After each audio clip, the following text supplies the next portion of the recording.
Morning Brew is brought to you by Omega XL. Live long, stay strong.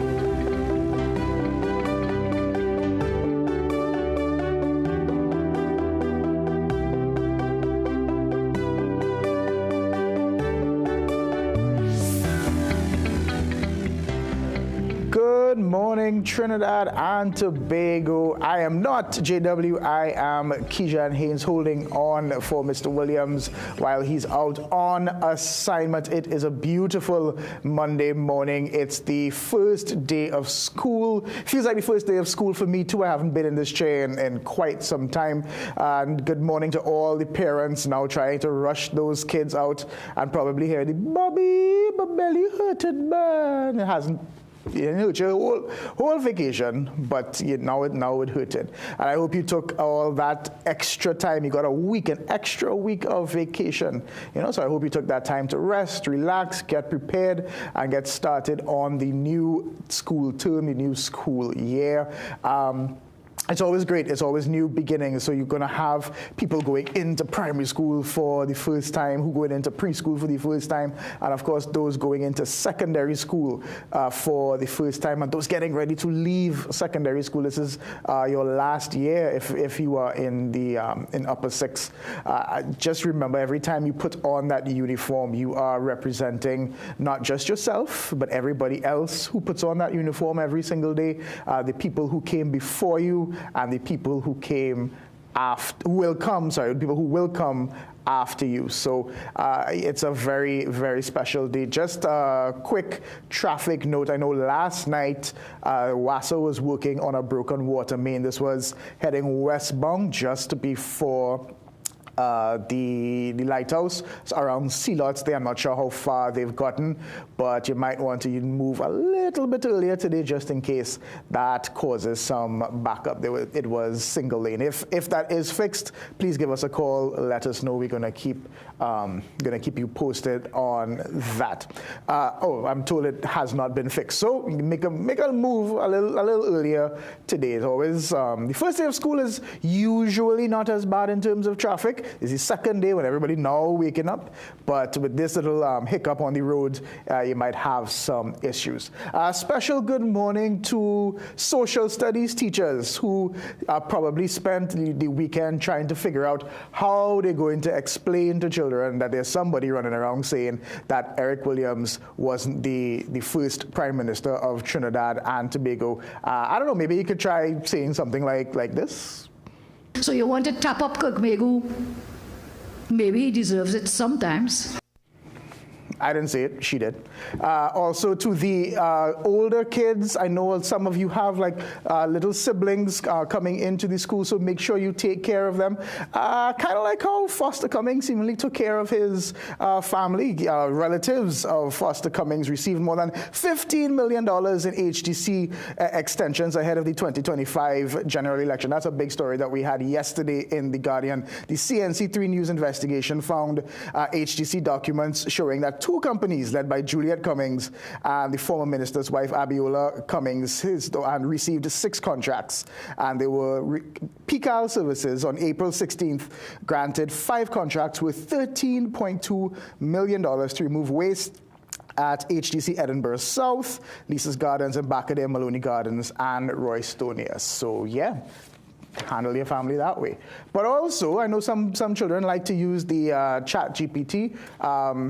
Remember that when you're using it, it's very important. The prompts are just as important as what you get out of it. So you can't just type, write me an essay. You have to make sure to cite your sources. You don't want to end up like Minister Barry Padarath, who posted this picture, and then of course social media was very quick to point out that first line: you are braver than you believe, stronger than you seem, and smarter than you think. It came from somewhere else. Silly old bear. You're braver than you believe, and stronger than you seem, and smarter than you think. Always remember to cite your sources. Apparently the second part was from B.B. King as well. All right, very important as well, and this one I really want to focus on, all kicks aside. Today is when we are starting this project of police officers in and around schools, armed, not armed, armed with a pencil, armed with their thoughts, armed with whatever, they will be in schools. And it's very important. We had this story on Friday's newspaper where you were saying that just know that you are there, and this is to the police officers themselves, you are there to protect these children, not prey on them. These children are already, many of them not from the best homes. They may be looking for an adult to look up to. That is your job, to protect them and not prey on them. And it's we know that DCP Junior Benjamin has definitely laid down the law and said if any zero tolerance of hearing of any misbehavior by police officers towards these students. And you know what I mean when I say misbehavior towards these students. And to these students themselves, if you are harassed in any way like that, report it immediately to the principal, to an adult. Hell, come to me and we'll deal with it. Zero tolerance on that. On that note, let us take a look at the front page of today's Guardian. A car pilot rescued. We had this story that broke on Friday, carried us into the weekend, and ended in good news at least for the pilot and his family. He was rescued safely. One person would have died in this. 3 kidnappers held in this raid in Maraval over the weekend. This all went down yesterday. So, of course, kudos to the TTPS on this one. There's still a little issue in terms of when they would have first made this report. The residents of Cascade would have made the report on late Wednesday into Thursday of seeing his car, his Hilux parked there. And he said that, and they're saying that the police didn't respond in time. So we hope that going forward, all suspicious vehicles, because they are told, if you see something, say something. They said something, and it didn't seem like the police did something immediately. So we hope that we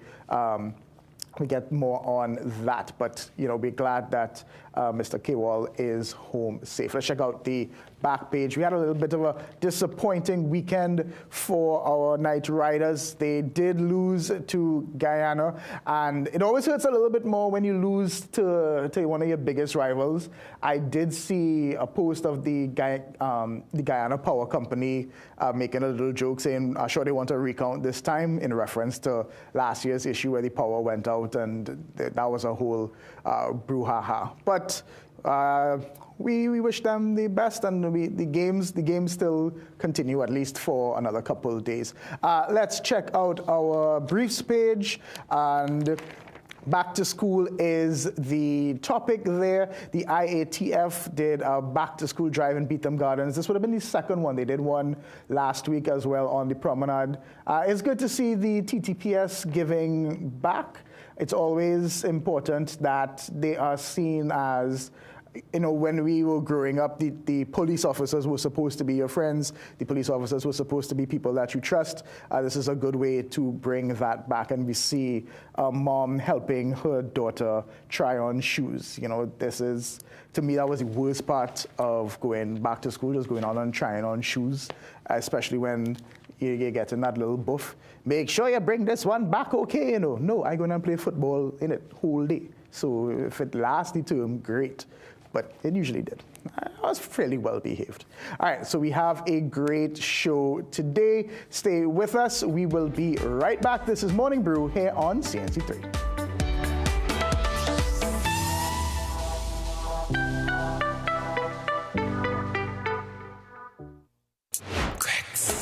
There's a new Cricks back with colors that pop. Huh? Yeah, I say colors that pop. Same great Cricks that's in all your shops. T-shop, all your shops. Fresh new look, delicious to see. It looks so good, delicious to see. With toppers on top of time, I'm real hungry. Yeah, boy, real hungry. Cricks, new pack is a hit. Best food, yeah, so don't sick. Ready for the short thing to fix your mix? Just reach for the new pack. Reach for your Cricks. Get your Cricks today. New look, same vital supplies. Food Basket, nation's #1 supermarket, bakery, restaurant, meat market, fresh producers, everything fantastic. For every day low price, things real nice. Come in once, but to come back twice. Wholesale retail, everything for you. A real much wanna shop for go fuel. Food Basket, the nation's #1 supermarket, bakery, restaurant, meat market, fresh producers, everything fantastic. Food Basket. place your corners, where shopping is a pleasure and the price is right. Millions of people are attacked by harmful mouth bacteria. The root cause of bad breath, gum problems, cavities, plaque, and tartar. That's why Colgate combined the best science and technology in Colgate Total. Unlike others, its superior formula fights bacteria and creates a powerful protective barrier for up to 24 hours to prevent them from coming back. Take control of your oral health with Colgate Total. Enroll your child today at CTS College's private primary school. Classes are online and taught by qualified and experienced teachers. Our fun and engaging sessions are recorded for further review. We cover the full range of SEA subjects with preparation for success. Students from first year to Standard 5 are welcome to join.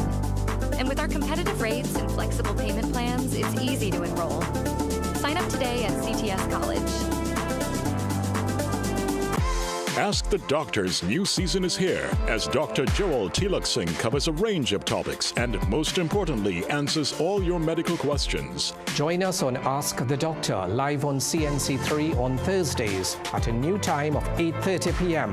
with a rerun on Fridays at 11 a.m. Some of us like to test limits, but there won't always be second chances. Obey the speed limits. Maybe you don't value your life, but others value theirs.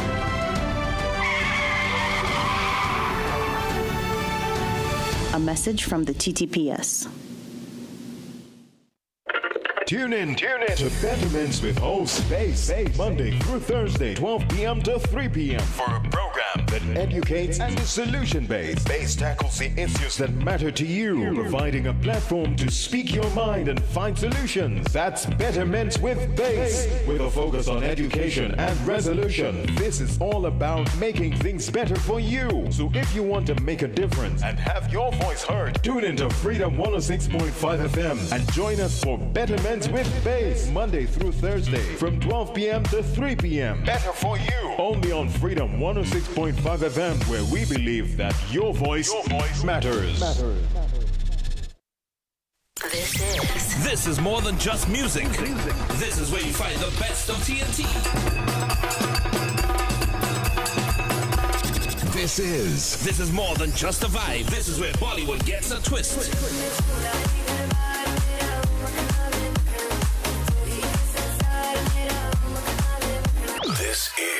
This is more than just energy. This is Bhangra and indie pop too.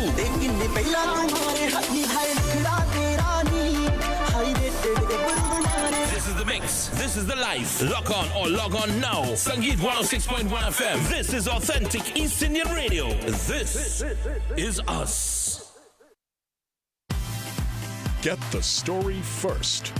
Want to know what's happening in news, sports, or crime? Get the CNC3 app. As the story breaks, CNC3 is there giving you the story first on your mobile device. Be connected to the most trusted and reliable news source, CNC3. Access your world with just a tap. The CNC3 app. Download it today.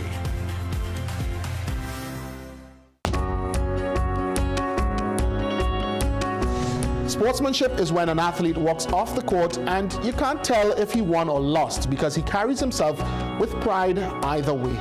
This quote is an embodiment of sport, and for me, sport is an embodiment of life. We are where you are.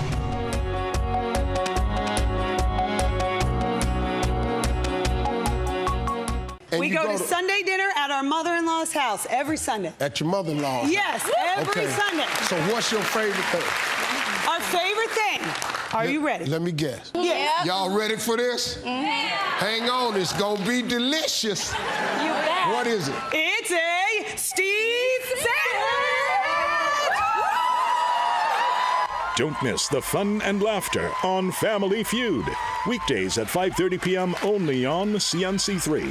Make sure you have yourself a great investment week by viewing the Bourse Report every Monday morning at 6:15 a.m. during CNC3's The Morning Brew. You'll get sound financial advice, whether you're a new or experienced investor, when you view the Bourse Report. CNC3, covering your world.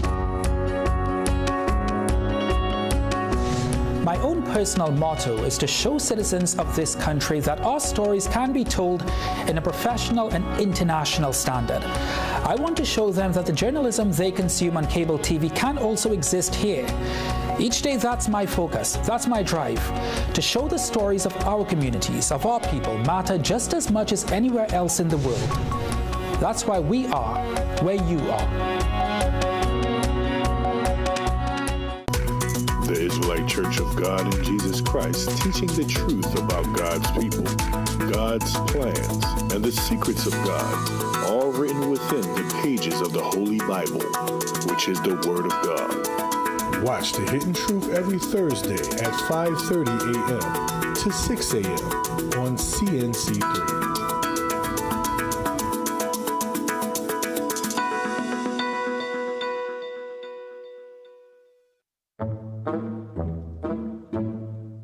This is Mary. Mary has bills to pay and takes a chance parking in front of the building at the no parking sign. Mary returns to her car, and this is what happens.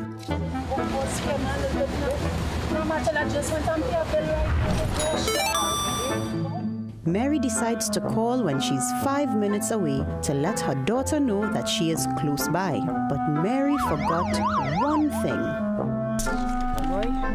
Second ticket for the day. I don't know, no? I really don't know. Well, I tell you. After 2 tickets, Mary just isn't paying attention to her speed. You still have fixed penalty noted, fixing speed like 15 kilometers. You have 30 years to pay, 15 years to contest. It has showed other people. Look how other people passing. All they ain't seen them. All they seen me, right? Eh? All they too wicked. Don't be like Mary. Obey the laws of the road. A message from the TTPS.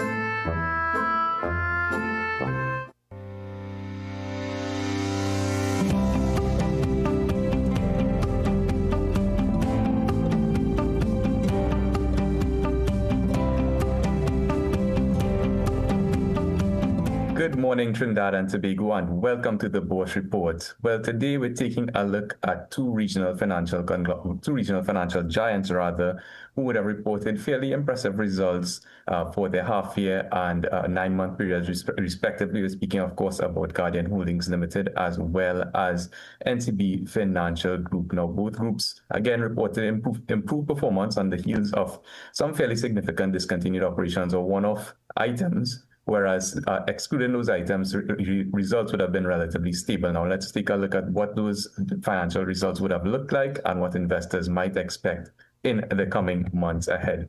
Turning firstly to Guardian Holdings Limited, or GHL, well, for that period ended June 30th, 2025, 6-month period rather, the group would have reported an earnings per share figure of $4.50 per share, which was a whopping 160% increase from the $1.73 per share recorded in that prior comparable period for 2024. Excluding or focusing on earnings per share from continuing operations and excluding that one-off extraordinary gain, there would have been a modest improvement in terms of EPS from continuing operations of 0.6% from $1.69 per share to $1.70 per share. Driving this performance from an operating perspective was insurance service results, up 5.9% from $402 million to $425.7 million. Ultimately, net income from all activities increased 1% from $952.6 million to just under $962 million. Overall, operating profits actually declined modestly, about 3.2% from $495 to $478 odd million, with profit attributable to equity holders ultimately, including that one-off transaction, improving 160% from $401 to just over $1 billion at the halfway point of the fiscal year. Now, that one-off transaction in particular was related to the sale of one of its subsidiaries, Toma, out of the Dutch Caribbean, I believe.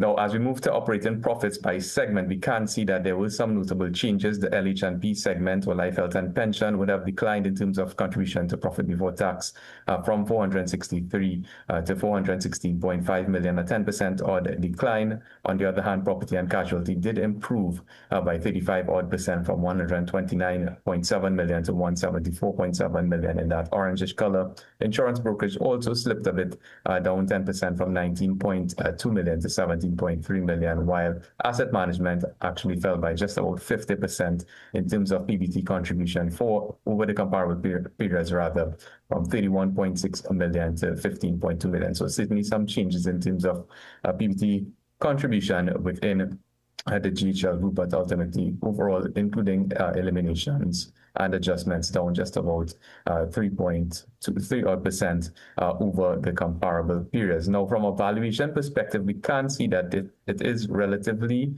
good news for investors in GHL with respect to the book value, which would have climbed at the half-year point to about $23.58 per share on a price per share or book value per share basis, which is the highest valuation that it would have hit in the past 5 comparable periods, with some volatility in price movement on the stock exchange. Of course, over the stock exchange, that price to book ratio would have fallen from as high as 1.6 times at the half-year period of 2021 to currently 0.6 times, which is often interpreted as an indicator of value for potential investors in a particular stock, particularly in the financial services sector. So at a price of $14.50, Guardian is trading at a price to earnings ratio of just about 4 times, well below a sector average of 11.4 times, with a dividend yield of 5.5%, significantly above the sector average dividend yield of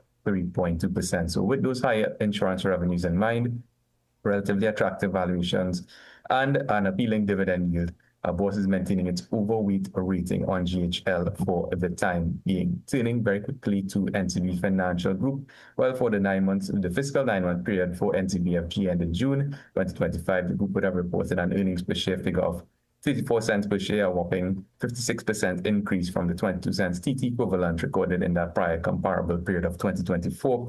Driving this performance again was net income from banking and investment activities, up 21.7% from 4.04 billion odd TT equivalent to just about 4.9 billion TT equivalent.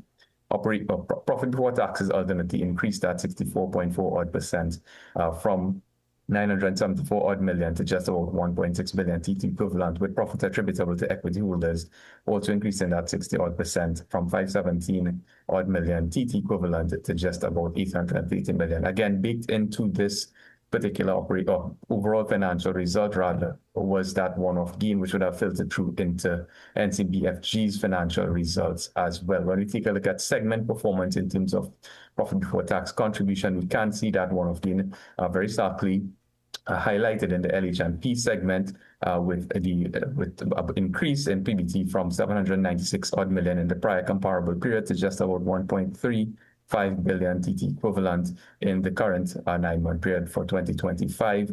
A 70% increase. Wealth asset management and investment banking increasing about 86% from 105 to 196 million. General insurance also increasing 47% from 243 to 358 million. And treasury and correspondent banking rounding out the 4 largest segments in terms of PBT contribution, increasing just about 3.7% from 424 to 440 million TT equivalent. So we can see there a mix of some improved operating results as well as the impact of that one-off transaction for NCBFG. Now, from a valuation perspective, NCBFG, with respect to its price to book ratio or market to book ratio, is trading at the lowest level of its banking sector peers, and certainly well below the sector average of 1.2 times price to book. It's trading at roughly half of that, at 0.6 times price to book. Perhaps an indicator of value, perhaps an indicator of lower investor sentiment at this particular point in time,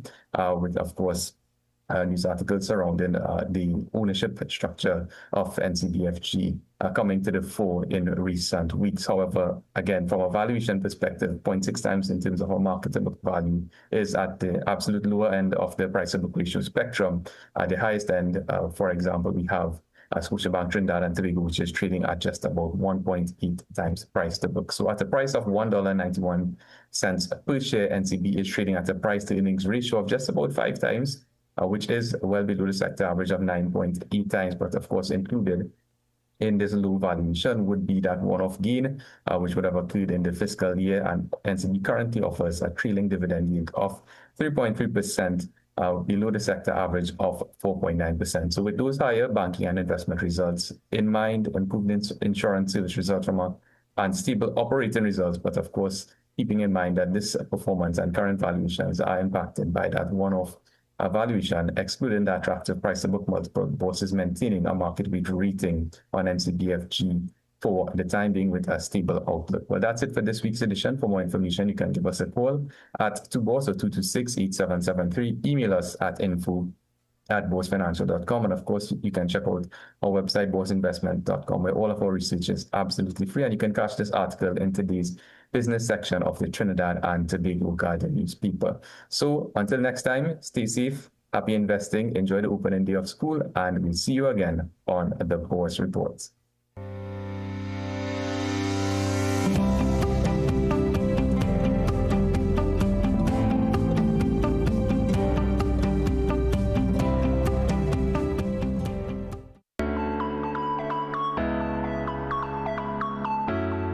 Listen, haven't you heard? Marriage Westside Supermarket is having an extravagant sale.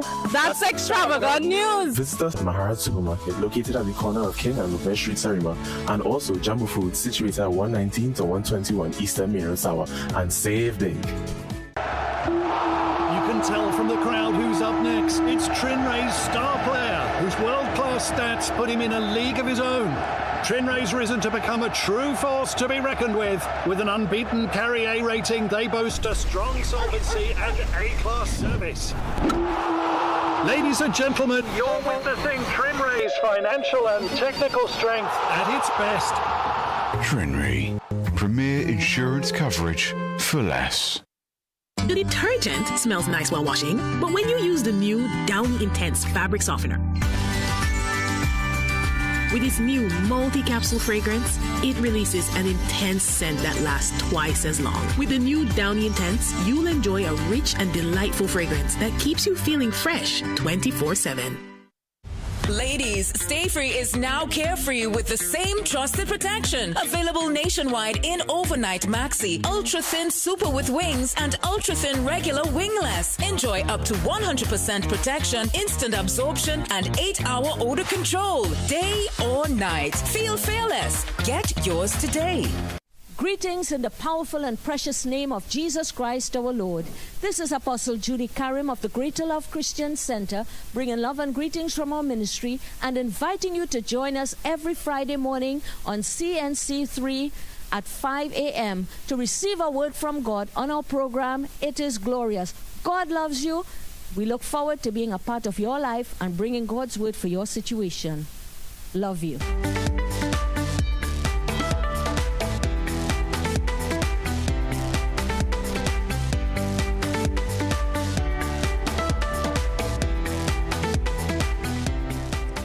Welcome back to Morning Brew. I'm Keyshawn Haynes. In case you're just joining us, yes, I am holding on for Jason J.W. Williams for a little while, but also to my left, I am joined by Derek Ramooj, political analyst, and there is so much going on in the country, so much going on in the world that we need to discuss, and no better person to discuss it with this morning. So, Mr. Ramooj, good morning to you. How are you doing this morning? Good morning. Thank you very much for the invitation. You look well. So for do the you. first day of school. I mean, it does feel like the first day of school for me, and this is the earliest I've been up in a very long time. But let's go straight into it. We were talking during the break. There's a lot happening right now worldwide, and what we need to figure out is where Trinidad and Tobago stands in the world stage, on the CARICOM stage as well. If you look at the Guardian newspaper today, we see on page 7, there is the CARICOM Africa Summit happening right now in Addis Ababa, Ethiopia. We're not there. There's a story on page 6 where we're trying to figure out if the UN, if we are going to the UN General Assembly later this month or next month. We're not sure.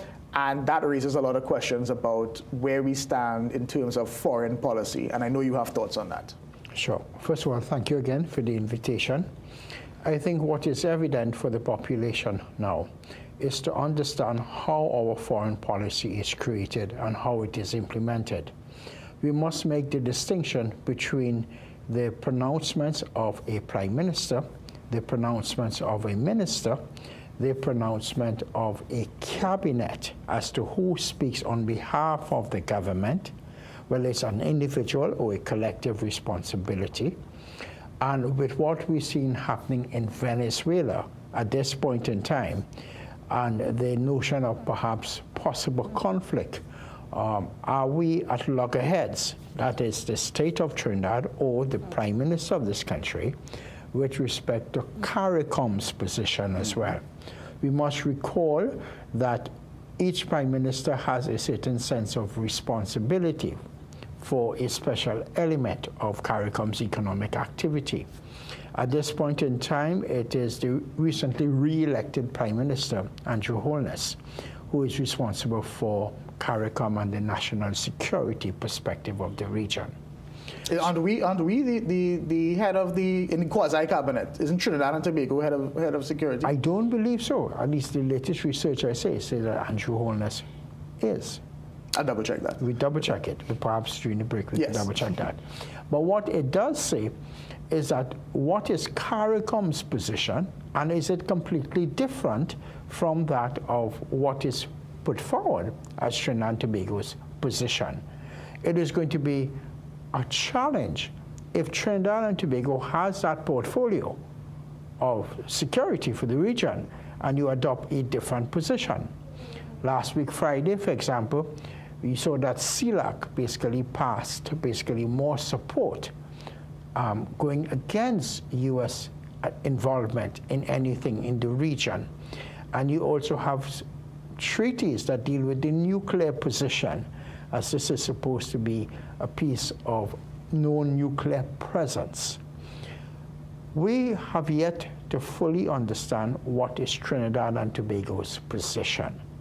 It perhaps should be discussed in cabinet. It should also be discussed in Parliament, in both houses, so we have a level of knowledge of the consequences for our actions. We must recognize, if I may, always put in place the U.S. politics, the U.S. domestic politics, and the geopolitics in the region.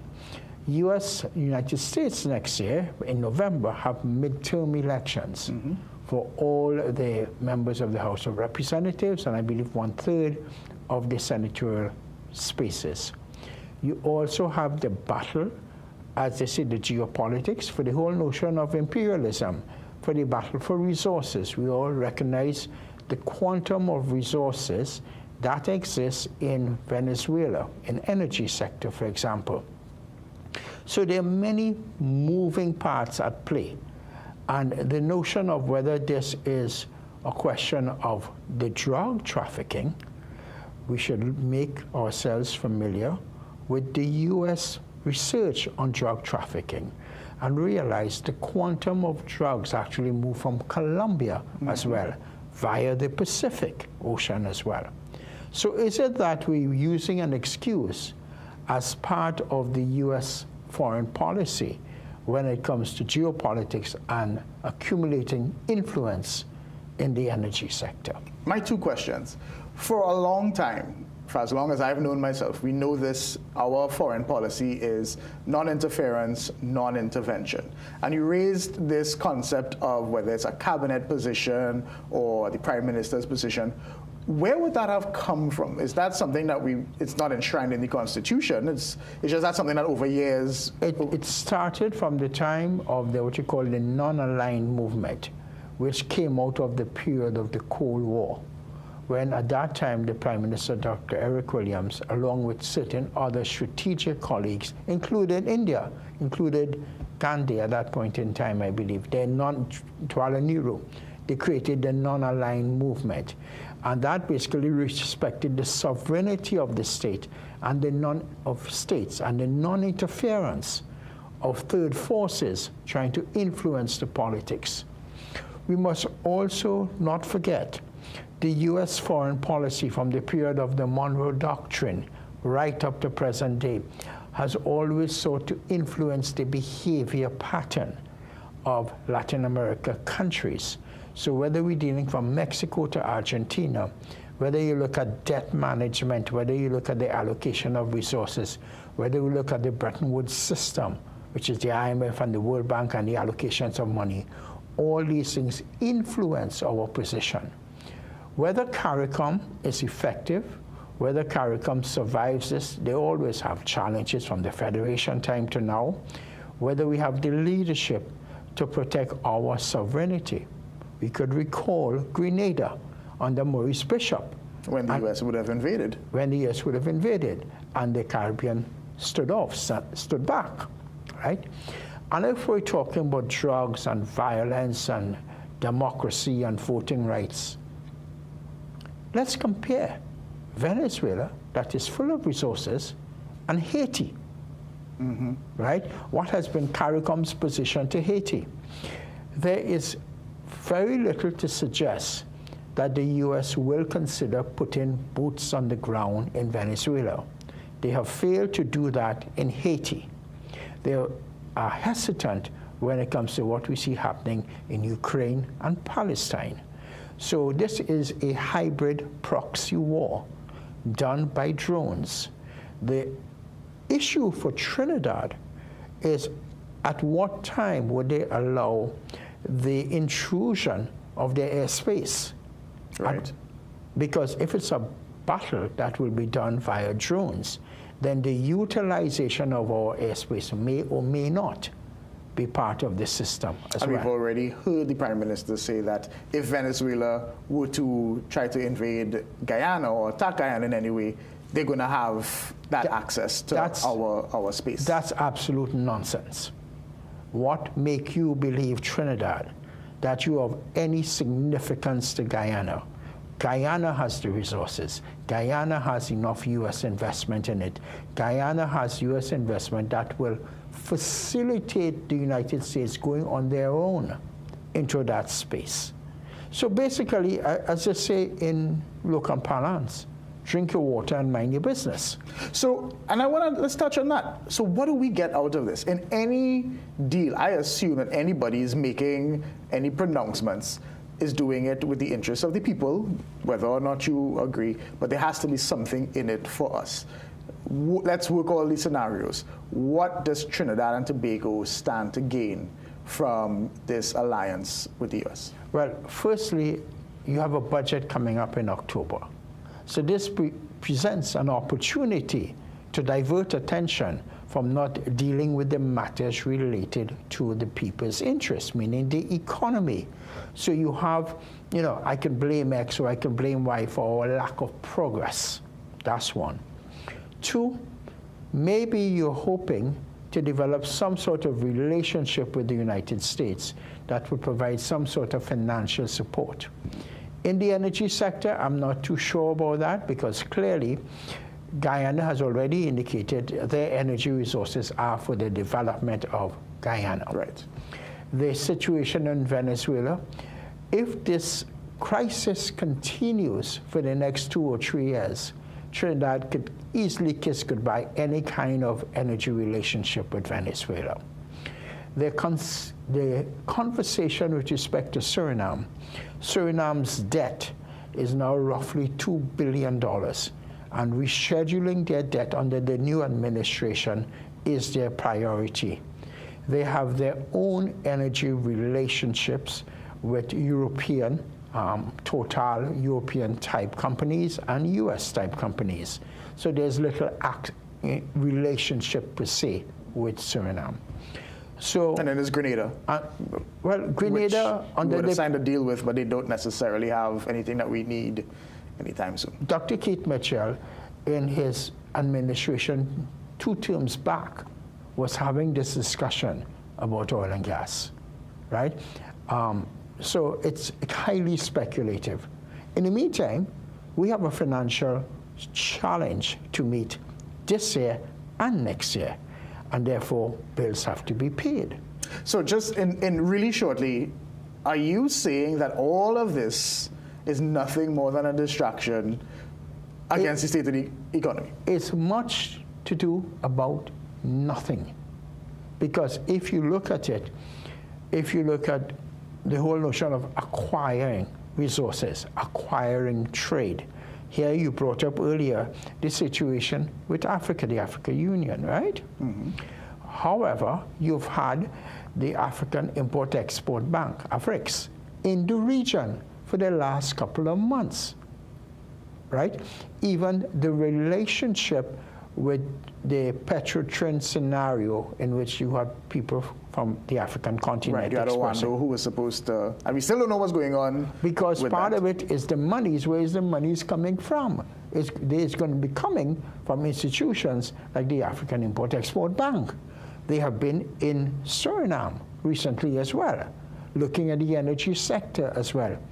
So there is nothing special about us. We now have to recognize we are dealing with a globally competitive space, and we have ideological differences as to how development is seen. Derek Ramooj put a pin on that. We're going to take a quick break, and we're going to continue this discussion shortly.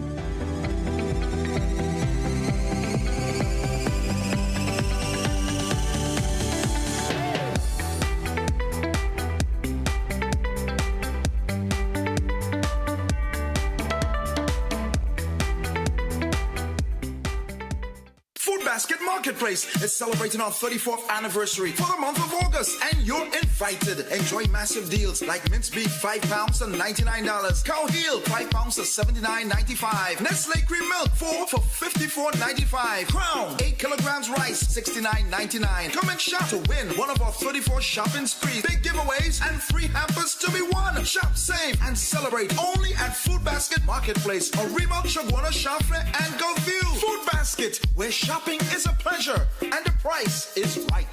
Magical Expressions Limited is the largest local importer and distributor of fresh cut stems, offering the widest range of beautiful flowers at the most affordable prices. Call us today at 701-6488, 701-6680, 728-6786, or visit our website to order. Did you know that many girls still lack access to period products and miss up to a year of school? Together we can spread the word and change that reality.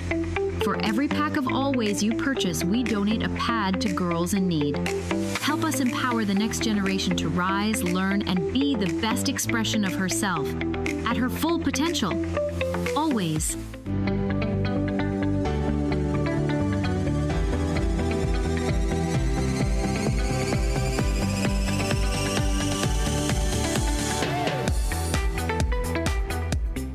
Okay, welcome back. We are discussing everything to do with the U.S., Venezuela, CARICOM, and of course, Trinidad and Tobago with political analyst Derek Ramooj. And just before the break, he was saying that he believes that a lot of this rhetoric and posturing and grandstanding, it could be a way to distract the public from the economical issues that we have, especially with an impending budget. And I want to challenge him a bit on that. I would quicker believe that they are saying, the government may say, we don't want to be sanctioned because you've realized that relationships, the U.S. has been sanctioning people who might have relationships with people unfavorable to them. If you were telling me that they are behaving this way because they don't want to be sanctioned because we've had a close relationship with Venezuela over the years, maybe I might sell that a little bit more. But it all just can't be just for a distraction, because especially if you are, what's the word I'm looking for, teetering on the brink of war, I wouldn't, is that something that somebody would really play with like that? Let's make an assumption. It costs resources to put U.S. assets in the Caribbean Sea. Very expensive resources. There must be an end product. What is the end game? But that's what I keep out. That's what I ask you. What is the end game? So is the end game? What's it for us? Forget you. You're irrelevant. Trinidad is irrelevant to the end game. Let's understand this. But we have hubris syndrome, right?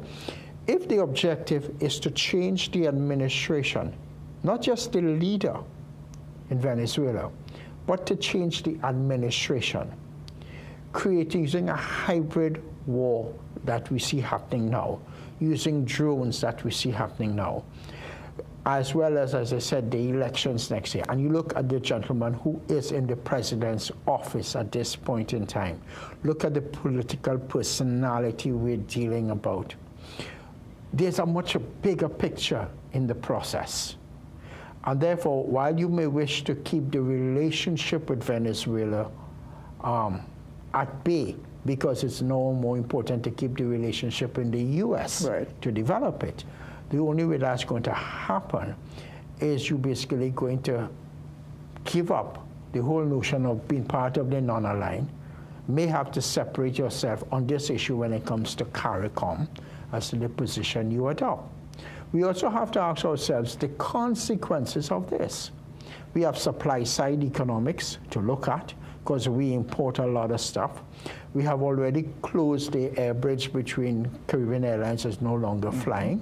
And I suspect whatever movement in Moruga, Icacos, Cedras with the fishing community, you'll also have a negative impact to those community economies, so to speak. They've already said they're holding up their boots until they could figure out what's going on. Right. So imagine the consequence of that as you go towards Christmas to that part of the economy.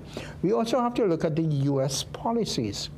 Remember during World War II, you had the internment.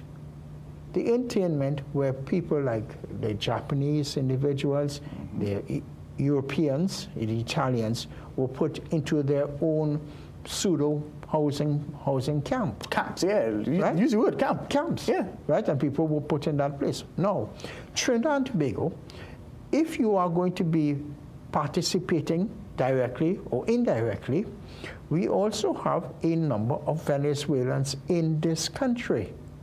We can understand, if you look at it, Jamaica has a problem with the Haitians coming over.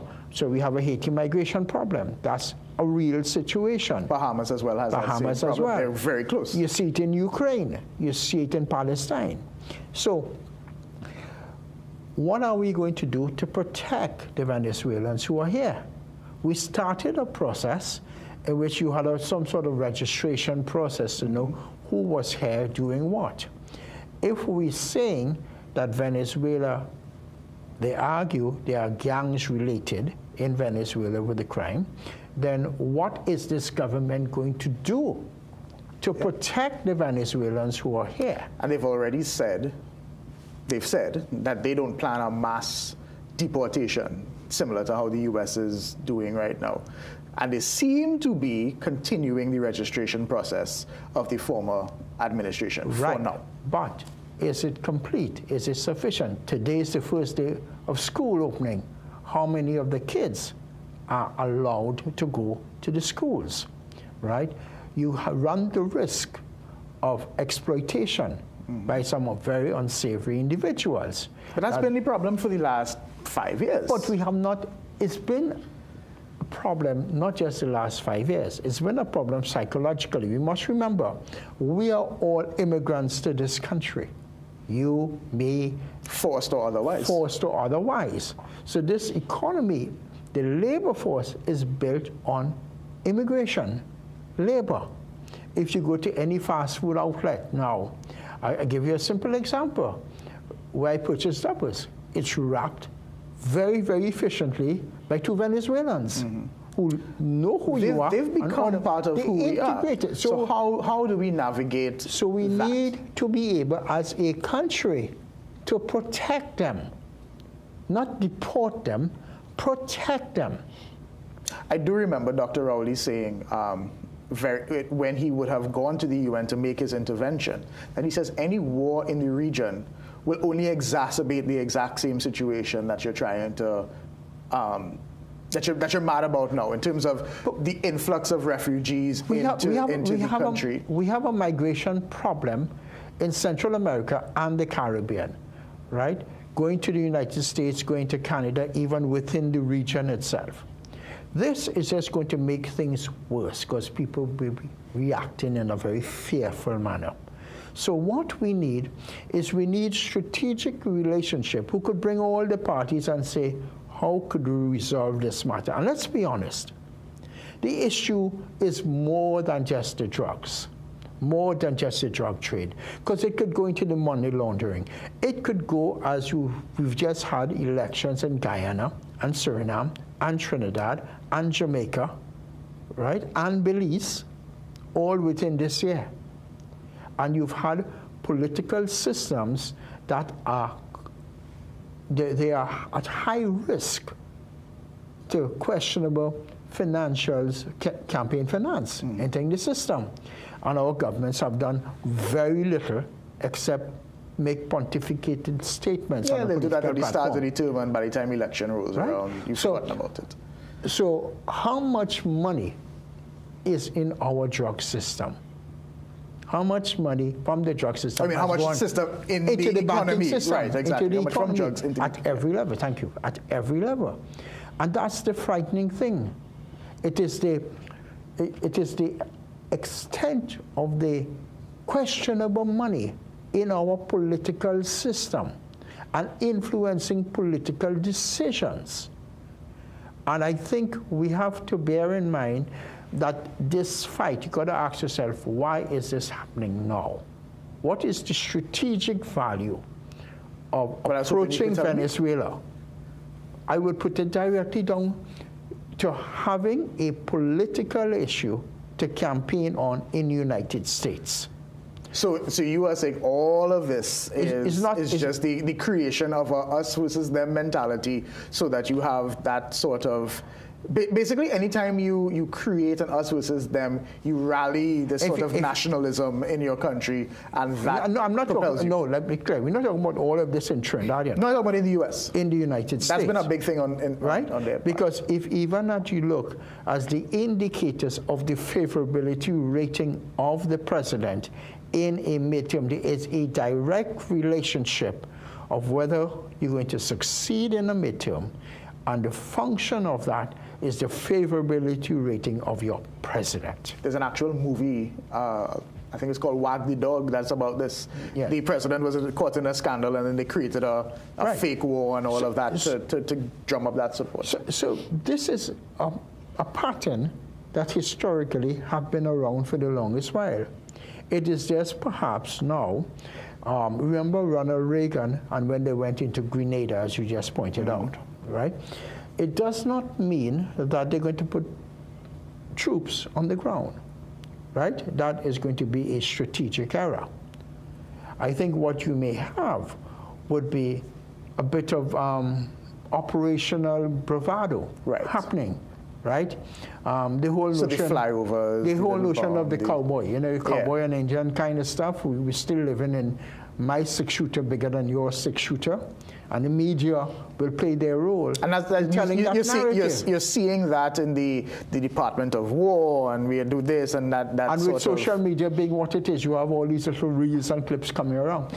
That does not take away the fact of Trinidad and Tobago's economic situation and the level of social stability. Let me ask you something. We do have a situation where, okay, we're seem to be choosing sides with the U.S. The U.S. has a serious issue with China.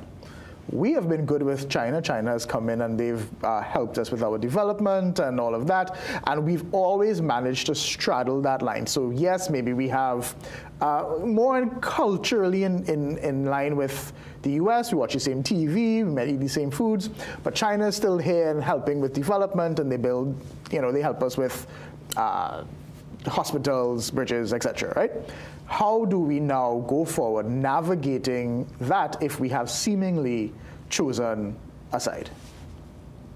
It requires a lot of careful diplomacy behind the scenes, because let's be clear, the Chinese investment in the region is of great concern to the United States. But the United States is too poor when it comes to China's wealth for us to get investment capital for our public infrastructure. That is why being diplomatic is critical, not only by your actions, by your rhetoric as well. So it is going to take some skill sets if you have a protracted crisis where we're going to have need for resources, where the expectation of remember, Trinidad is one of 5 countries right now in this year that has had elections. So within CARICOM, we're all competing for the same resources, either soft money, right, or multilateral funding, or basically from other players, other European players.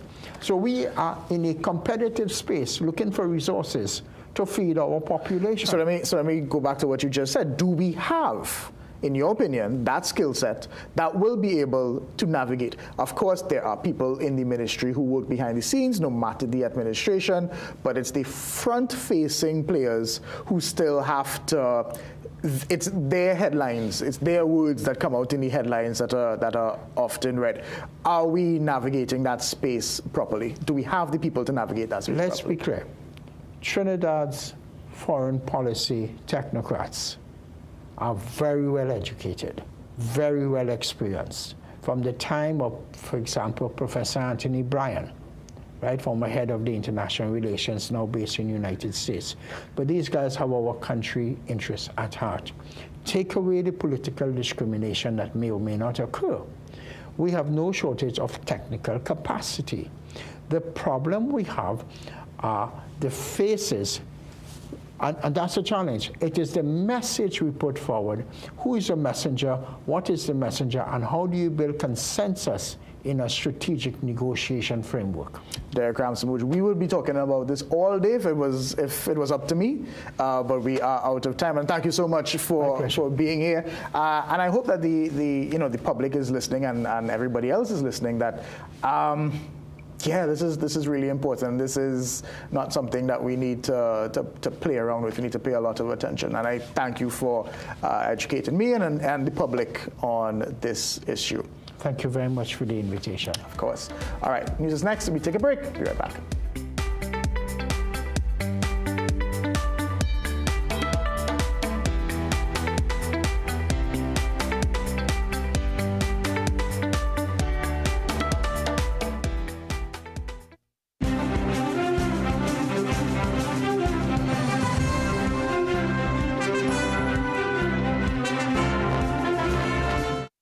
Good morning. I am Jensen Leven with headline news on CNC3 and the TBC Radio Network. Reassurance from the Education Minister amid growing concerns over school safety. He's making it clear armed police officers will not be patrolling inside school compounds. Instead, they'll be stationed to protect students and staff from external threats.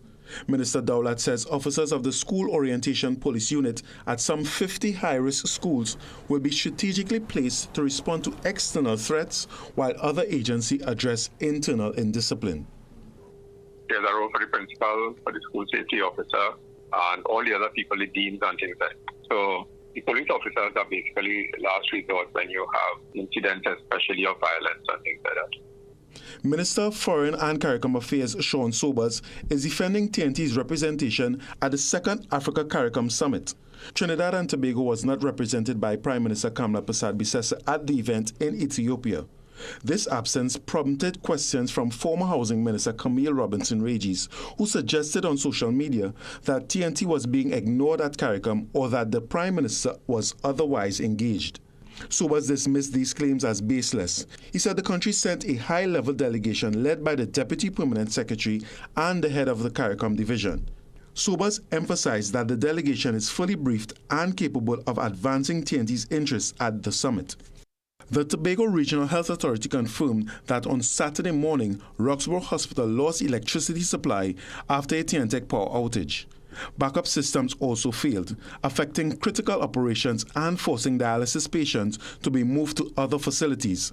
Accident and emergency remained open, but the incident highlighted the vulnerability of health services dependent on a reliable grid. The outage comes less than 2 months after TNTEC assured Tobago that its power supply was stable. TNTEC issued a public statement on July 29th following 2 voltage dips, insisting that the integrity of the grid, particularly Tobago supply, was intact.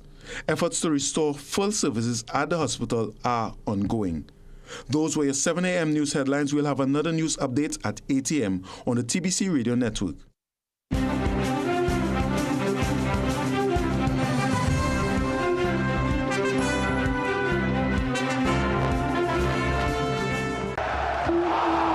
Tell put him in a league of his own. Trinray's risen to become a true force to be reckoned with. With an unbeaten Carry A rating, they boast a strong solvency and A-class service. Ladies and gentlemen, you're witnessing Trinray's financial and technical strength at its best. Trinray, premier insurance coverage for less.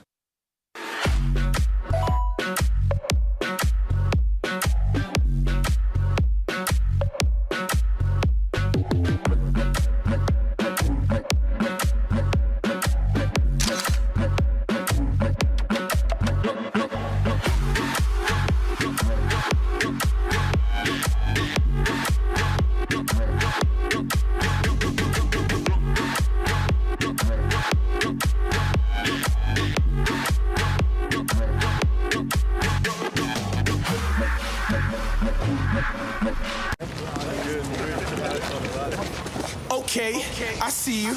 Okay, let me see you, Cherry Hill. Yeah, now take it back.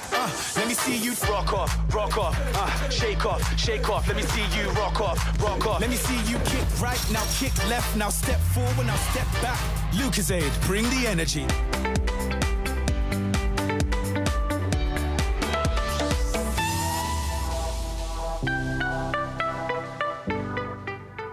Welcome back, welcome back. We're in the second hour of Morning Brew here on CNC3. We are going to open up the phone lines. You know how to get us. I know you are, a lot of you are very versed in getting on to us here on the show. The numbers are 624-8721, 627-8658. How are you making out this morning? A lot of you may be already sitting in that traffic. I would have just seen. I got a picture from a friend of mine of what the situation looks like at C-Lots, where you have three lanes going into one after that water main break yesterday. So move, if you haven't moved yet, get moving. There's going to be some traffic heading into Port of Spain. Shaguanas, good morning. How are you? Yeah, pleasant good morning, Kijan. How you doing, man? I'm all right. Yes, but I would like to say something relevant to the boat that was blown up with the 11 Venezuelans on it. I believe that a greater effort should have been made, honestly speaking, to try and intercept this boat, right, and give these men a chance. Because yes, I mean, we want to stop certain things, but bluntly, I mean, to just drop something on the boat. I mean, I know it's not us who did that; it was the Americans who did that. But really and truly, I think that a greater effort should have been made, right, to try and intercept this boat and try and give these men and them a chance, regardless of whatever that they've been doing or whatever they have done, right? I mean, it's life at the end of the day, right? And it's not to say it's a situation where the police would have come on a scene, they would have been opened fire upon, and then they retaliate. It's not a case of that, right? The second thing I would like to touch on today is that the football which took place on Friday, right? A draw is better than nothing at all. Right, and I still believe that Trinidad and Tobago could go forward with the World Cup and everything and qualify for the World Cup.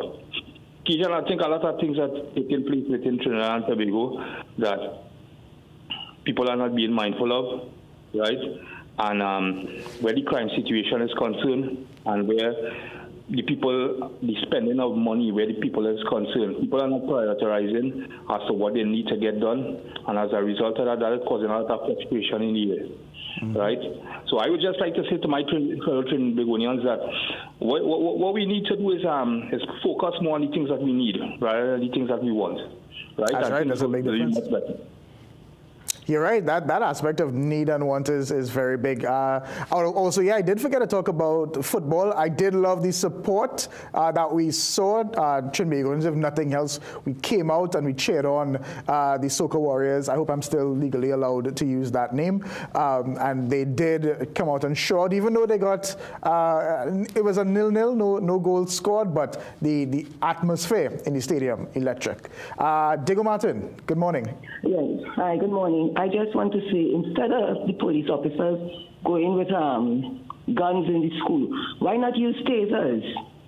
You understand? Because I'm not hearing anybody talking about using tasers. It's just guns. That's my contribution.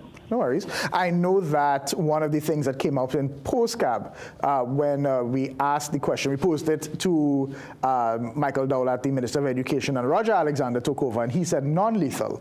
So non-lethal may include tasers. He did go as far as to say that you could be armed with a pencil, but that's neither here nor there. Just to go back to the previous caller from Chaguanas as well. Yeah, a lot of people do share the same thoughts about the boat and the interception. The penalty for being a drug trafficker, a drug runner, anything with drugs is not actually death. That is not the penalty anyway. So a lot of people would agree in that regard. All right, Santa Cruz, you're on the line. Yes, good morning. This is Mr. Santa Cruz speaking. I just want to say that I looked at the headline yesterday. I think it could be the Express or the News there, and to which part Elias is calling for the devaluation of the dollar. And one needs to understand the state of the economy right now. I'm calling for the devaluation of the dollar. Mean to say that you'll have an increase in repo rate, and at the end of the day, people have to pay more for goods. And when you're looking at the unemployment situation and you have to pay more, and the value in the dollar will only put more money in the hands of the government, but the people in the country have to pay more for goods and services. And the next point is the whole question of the relationship between Trinidad and Tobago and Venezuela. And I was listening to the discussion this morning. And what I would say is that the relationship between Trinidad and Tobago and Venezuela under Maduro is far better than any other president in Venezuela. And I could tell you, if you remember in 1983, when America was bullying Trinidad and Tobago and also even Guyana to develop a better relationship with Venezuela, and George Michael Chambers, who was the prime minister then, he said 15 years of reconciliation with Venezuela, and they're still doing the same thing. So when Maduro came, the relationship with them, he came to this country, spoke to Kamala Prasad-Bissessar, they developed a good working relationship, and then when they lost, he came to this country and developed a good working relationship with Dr. Keith Rowley and Trinidad and Tobago, and by extension, we end up with the Dragon Deal. So that to condemn Venezuela now because of what America is telling you, I think that is so bad on us, because Maduro never do Trinidad and Tobago nothing, and anybody could point out what it is Maduro do Trinidad and Tobago. And I would show you which part Jesus Christ is. Thank you, this is Mr. Santa Cruz, signing off until we need to pay attention what is happening with America relationship with respect to Venezuela, and recognize the one the people oil and the implicating Trinidad and Tobago, and we're not smart enough to do that. See that. Thank you. This is Mr. Santa Cruz signing off. Mr. Santa Cruz, thank you very much. And our final call, from where is it from one more time? From Tabaquite. Good morning. Pleasant morning to you, Mr. Haynes. Good morning, good morning. A nice program you're carrying. Thank you. Let me say this. Full support for the minister in bringing armed police in the school. I'll tell you why. For over the years, we had this problem plaguing us. And the real problem here is poor parenting. These children coming from broken home, and when they come to the school, they unleash their frustration. And I'm saying all along the line, everybody complaining in the school, out of the school, is fight. You're seeing it sometimes, the media, you all have to be so careful because parents coming there. And I'm saying the time has come. Look, drastic action calls for drastic measures. I am saying full support to the minister and the commissioner. We have to do it until parents find a way and parent their children properly. Mr. Haynes, I thank you. I thank you, Tabakeet. And that is a good place to leave it off, because after the break, we're going to have Walter Stewart from the Parent Teachers Association, and he's going to bring his thoughts on that. Actually, we're pretty much talking guns and police in schools for the rest of the show. So if this is something that you are very concerned about, you don't want to change the channel. But for now, we take a break. We'll be right back.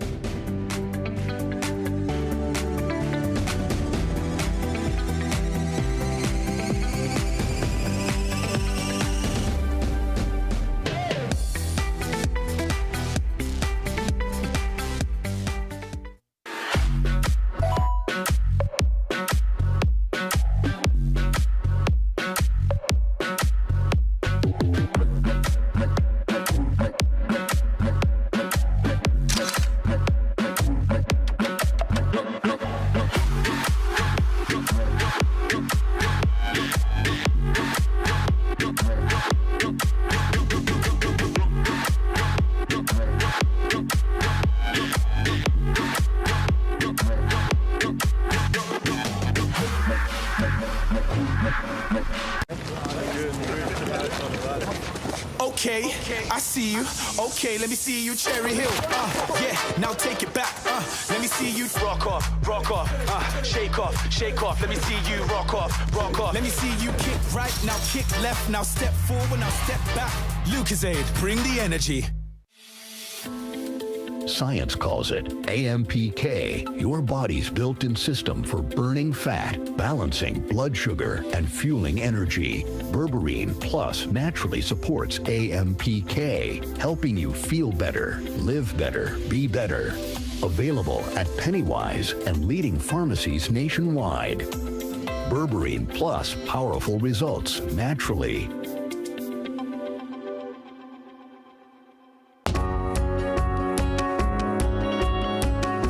Sportsmanship is when an athlete walks off the court and you can't tell if he won or lost because he carries himself with pride either way. This quote is an embodiment of sport, and for me, sport is an embodiment of life. We are where you are.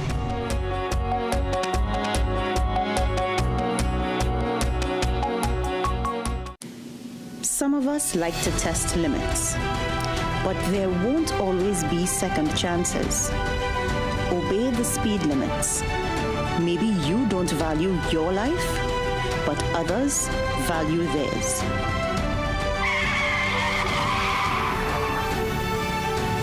A message from the TTPS.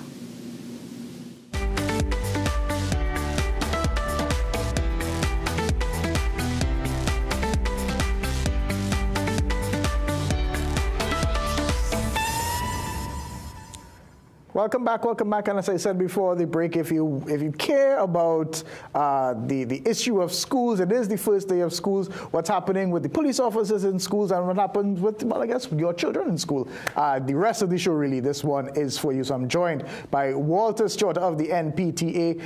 I just realized that in all of this time, this is the first time we're meeting in person. So it is a pleasure to be with you in the same room. And the very same. Good morning to you, and good morning to your viewership as well. And happy to be here. Yeah, just before we go, I just want to show the public what you have to deal with this morning. I got this from a friend of mine who is working in Port of Spain. This is what you have to deal with this morning. This is 3 lanes turning into 1 just by C-Lots. There was a water main break yesterday. They started working on it last night. So if you're not out, it's about, you know what, Colin sick, check it. Cancel. Just check them tomorrow. Check them tomorrow. Yeah. No, go to work. Anyhow, thank you so much for being here. And Pleasure. Of course, it's the first day of school. Sure. Everybody's talking about this. Police in school. How are they armed? Are they not armed? Where are they going to go? What is your plan today to monitor the situation? Good. Well, we intend to be out in our fields. We have already instructed our regional officers to get into our schools, more importantly, the schools that would have been under repairs, school vocation repair program, as well as the schools that are earmarked or deemed high-risk schools, where there will be the presence of police officers as well, so that we can monitor what is taking place with regards to police officers, our teachers, and of course our students. Now, what's the system in place if someone has a concern? Do they call you? Do they call the police? Right. What are you advising parents? You mean well, of course, they can also contact... Or the students themselves? As well, yeah, exactly. They can certainly contact the National Council of Parent-Teacher Association, or of course, they can just go to their principal, which is the governing body, to take care of issues related to the school and make their concerns known. You would have done a lot of consultation in the lead up to this. Yeah. Was it sufficient? Are you happy with what you heard and how this is going to be rolled out? We met on 2 occasions with the TTPS, and of course we met as well on 2 occasions with the Ministry of Education, because for every new policy that affects our students, I think the greatest stakeholder, the parents, should be intimately involved and want to understand the process that is taking place with the new policy.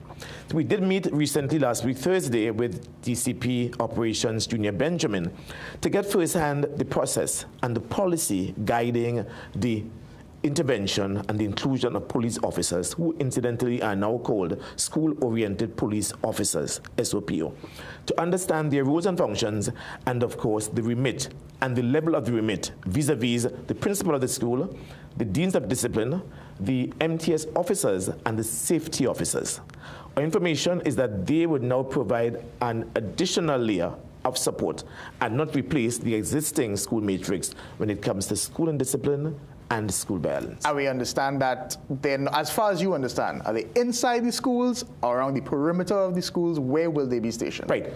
Well, of course, both, because there is need to have them in the schools as well. As a matter of fact, the minister is saying that they are going to be greeting students in addition to the already existing discipline matrix in the school. So they'll be greeting students as and when they do come into the school. But of course, there would be need, of course, for patrol on the perimeter as well of the school. Is that weird? Being greeted by a school, a police officer as soon as you come? Well, weird because weird times require weird measures. Let me put it that way. And if you look at the suspensions, Kijan, that we have been having over the past 3 years in our schools, over 21,000, which means it's about 180 suspensions per week. Astronomical indeed. And don't go too far, social media is always abuzz with activities of school indiscipline and school violence. Such measures, such actions, of course, require decisive and firm measures. This is why we are where we are at this position today. And a caller would have just spoken about it, and he said, sure, we can do this until the parents get their act together and raise their children properly. How does that work? How would it having I'm sure you understand that the discipline starts at home and you teach them the right things and all of that. Not a lot of people have that. But how do you think, or do you think that having these police officers will help with that? How does that in school help with a better environment at home? And this is a reactionary measure rather than a proactive measure. And we have advocated before that the emphasis and the attention needs to be in the formative years of the child's educational journey. So the child enters at age 5 in your infant department. We would want to have screenings, neurodevelopmental screenings for each child, so that you understand the child's background, socioeconomic, etc., and follow through with that as well, with the powers that be, even to visit the child's home, so that you understand what is taking place, parental, siblings, community as well, so that it's a whole of nation approach to this whole issue that we are now facing at this point in time. Do you worry that the resources that you were talking about are being spent here and not guidance counselors? They're always saying we don't have enough, we need more. Yeah. But now we're putting that money into police in schools. Is that the right use of resources? And that is the point. Use those same funds that you are now using. Those funds can be utilized better up front rather than on the back end. Because when you come to this particular point in the child's life, the child is already grown and already bent almost in his or her ways. But if you channel that energy and spend those resources financially at the early stage of the child's journey, as I mentioned before, it is going to mitigate and eradicate to some great extent what you are now facing at the back end. There's a problem that I have and that worries me and keeps me up at night. These are children who are very impressionable. Yes. They are young. Police officers or adults not trained to deal with children. You're lining yourself up for abuse. And I'll go out and say sexual abuse. That is the... Have you discussed that? Is that something that you're concerned with? We did. Especially when you consider that some of the officers facing our schools are newly trained. Now, we are not casting aspersions, but inappropriate behavior is something that we are very, very concerned about. And of course, even DCP Operations has cautioned his officers about that. Because it's one thing to caution them, and of course, another thing to be able to monitor and see what's going on. So we are very concerned with regards to the officers. Thankfully, there will be one trained, experienced officer called a Field Training Officer, FTO, as well as one of the new recruits who have just passed out, I think, over the weekend. So that you have 2 officers on duty per school. The other concern that we have, Kijan, is the gender issue. Now, they are co-ed schools as well. And the DCP is saying that, and probably rightly so, that they do not have the resources, manpower, to be able to put a female and a male in co-ed schools. But of course, it comes back again, if you have to now arrest, in quotes, a female, and because you have 2 male officers on duty, what is going to take place at that particular situation? And then you have this situation as if you have to search, like even now you have this situation where you need a WPC, of course, if you're searching even a grown adult on the side of the road, like you want that. And now you have children. So let's talk monitoring. One of the problems we have in this country is that we put these things out and then we just let it go. We don't ever go back and check on it. Is there, like, I want to, for lack of a better word, a sunset clause, a time where we have to come back and we sit down and we say, listen, it's been 1 month, 2 months, 3 months. How is this working? Has that been put in place? Yes. Well, talking to Minister Dr. Michael Dowlath, the time frame initially is 6 months. We want to be on the ground at least weekly and monthly to be able to monitor the progress or even the lack of progress with regards to this initiative. Because whilst we endorse the initiative, we are very concerned as to the sunset clause, the length of time that this is going to take. We don't want our police officers in our schools ad infinitum. We want that there will be a deadline or a monitoring period or a review period for us to go back to the table, the drawing board, and see how we can now amend what we are presently seeing here with the police officers. So let's look at this. How does this work? You have a police officer in school, fights go down. Maybe fine, maybe it works. Then you end up with police officers forever, don't you? Well, there has been a revised National School Code of Conduct in draft form. Of course, we also made a contribution to that document as well. And that is treating with minor, major, and severe infractions. And it is now left up to the school, based upon the school's discipline matrix, to be able to implement, and that's where we fall down many a times. We are good on paper. We are good on writing policy documents. But of course, are we implementing the issues stated in the particular policy document? So a lot is dependent on the principal, deans of discipline in our schools, our MTS officers, and our safety officers to ensure that they implement the National School Code of Conduct in our schools. And they, I'm assuming, are part of this review program that you want at least weekly and then into the 6 months. Oh, certainly. They play a critical role. Exactly. As a matter of fact, the police officer comes almost last in the matrix of the hierarchical structure in the discipline matrix at the school, because he or she, or he and she, are there to be able to support what is already existing, what already obtains at the particular school, not to replace. Does a principal have the right to say, nah, I got this? Do they have the right to object to officers in school? Well, at this point, because the instructions are coming from higher up, this is the government policy now for the next 6 months or so in our schools. I don't think they have the prerogative so to do. But of course, because we are collaborating in the best interest of our students, we would want to use the collaborative approach, consultative, in order to be able to direct what is presently taking place now. Any principals you have spoken to, what are they saying? Are they in favor? Are they not in favor? Well, the jury is out. The jury is still out. Some are saying yes, they endorse. As we are also saying, we endorse, we do not endorse, especially the armed police officers. In principle, we endorse the initiative, because of what we have seen taking place in our schools. But the issue now comes in as to whether or not we support armed, lethal, or non-lethal unarmed officers in our schools. And the principals, some of them, are sharing some of those same concerns that we ourselves do have. Yeah, there is that concern that we've seen so many times they reach for the wrong thing, and then you don't want that situation. Certainly not. Other things, first day of school, you did talk about the reopening of the school repair program. Right. We would have seen a lot of these ministers walking around and they're saying everything is fixed. In your opinion, how are we looking on the first day of school? Well, let me say that we had the opportunity, myself and the first Vice President, Mrs. Derek Ramooj, to accompany the minister on a few schools last Friday.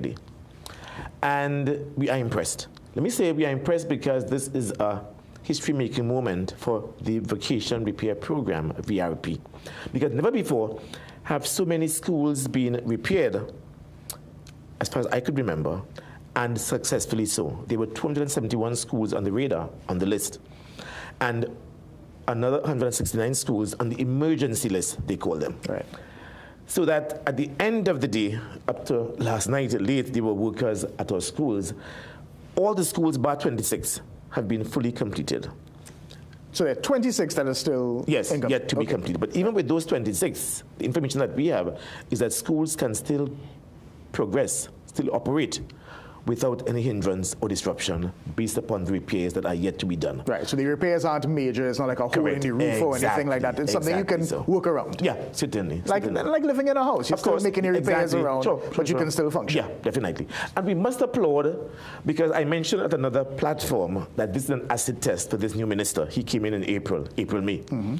And to come in that short period of time where we start the VRP, and in the month of July, and be able to mobilize and get these kinds of results is a Herculean achievement, and we must applaud the minister and his team for this fantastic job. Well done. What do you think he did differently than the last administration? I think this minister, and I'm not casting aspersions on former ministers, but this minister is hands-on. This minister was a practitioner, a former principal. Yeah. So he understands the wherewithal, he understands the operations of our schools. More so, he understands the important role that even parents play in the education system.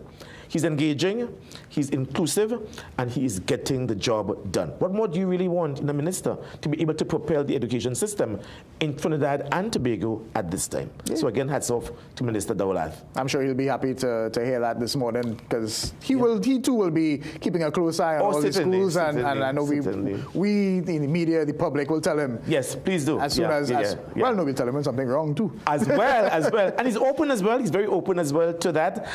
We criticize, and of course he's accepting the criticism in good strides as well, for the best interest of the children. Listen, our raison d'etre really is about the child. Yeah. So whoever comes into power, we work along closely with them, because we know our ultimate, we know our goal. We want the comfort, peace, and the success of all the children in Trinidad and Tobago. Absolutely. I was just reminded, laptops, I know that's a big thing. It was a big campaign promise. Yes. It's supposed to be rolling out at least after, I know they were trying to say they wanted all the children in school first. Yes. What is your understanding of that? How far are we on laptops? And of course the laptop is coming. We spoke to the minister about that as well. 18,000 plus laptops should be in our schools incrementally from the end of this month. The minister did indicate that they are working on the connectivity issues, because you will realize now with so many laptops, the electrical load has to be conducive to taking for sure. on. Like exactly. That's if they're bringing them in school. There's only 2 plugs. Thank you very much. Exactly. Everybody's going to charge. They are currently working on the connectivity issues, and by the end of this September month, there should be a rollout, as I said, incrementally. It wouldn't all happen on block. Incrementally, to be able to give our students the laptops. I'm sure by the end of this first term, all our students should have their laptops, first foremost. Well, that's good news then. And one of the issues is not the children you have to train, it's the teachers.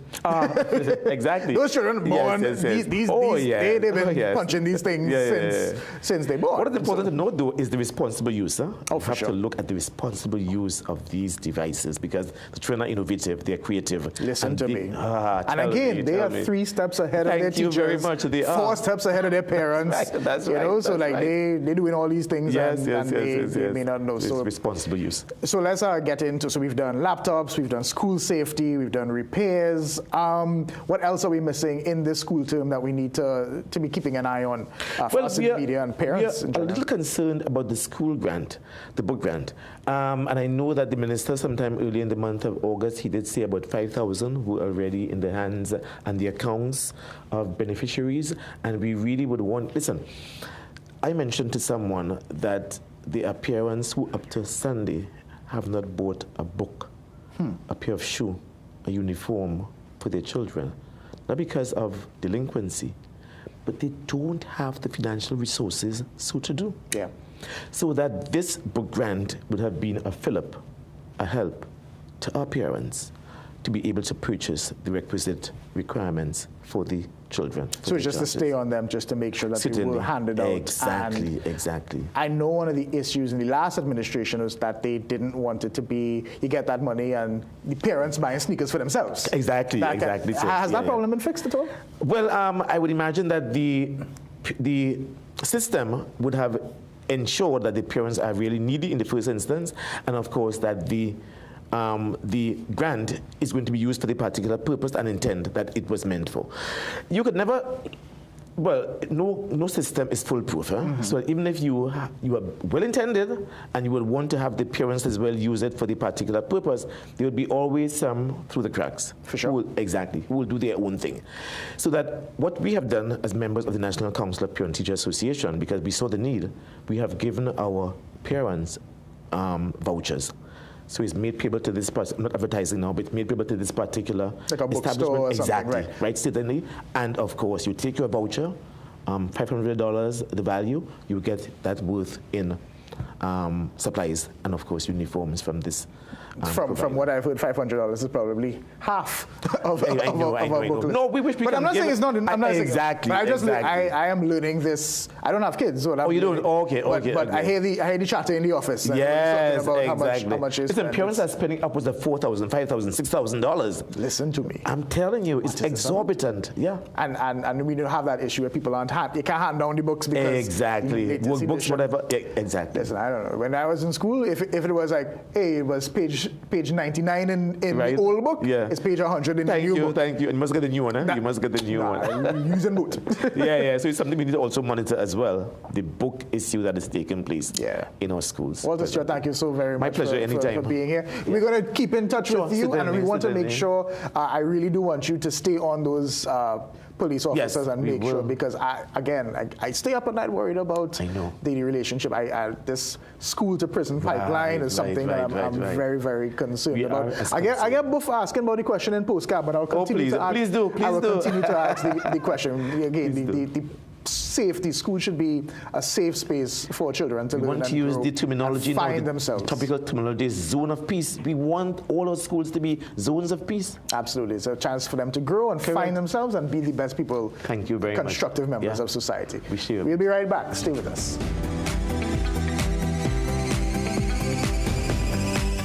Welcome to ABC Doors and Windows, TNT's #1 destination for the best quality and widest variety of doors and windows. Enhance your space with our premium wooden, steel panels, fiberglass, and steel security doors, complemented by our aluminum, UPVC, and steel windows. Shop for the best quality and service at ABC Doors and Windows. Visit our impressive showroom at 1 Chancatrace, El Socorro South, or call 638-7184 to get started. Trust ABC for a better choice. Every day at the castle, long before we open our doors, our work begins. Our famous seasonings are mixed in advance. We select our fresh chicken parts and prep our delicious sides. Then we fire up the fryers and rotisserie oven. Everything is made with tasty local herbs, spices, and the same long-loved recipe since 1968. So, when you come in, remember that we uphold our culture and our taste. Just for you. We are your Royal Castle. The detergent smells nice while washing, but when you use the new Downy Intense fabric softener, with its new multi-capsule fragrance, it releases an intense scent that lasts twice as long. With the new Downy Intense, you'll enjoy a rich and delightful fragrance that keeps you feeling fresh 24/7. For me, people matter most. It's the same if you hail from Moruga, where I'm from, Mount Irvin, Scarborough, or Port of Spain. As a journalist, I'm focused on building that connection between Trinidad, the region, and the world. Most importantly, I want always to use my voice as a powerful weapon to break down barriers wherever they exist. This is why we are where you are.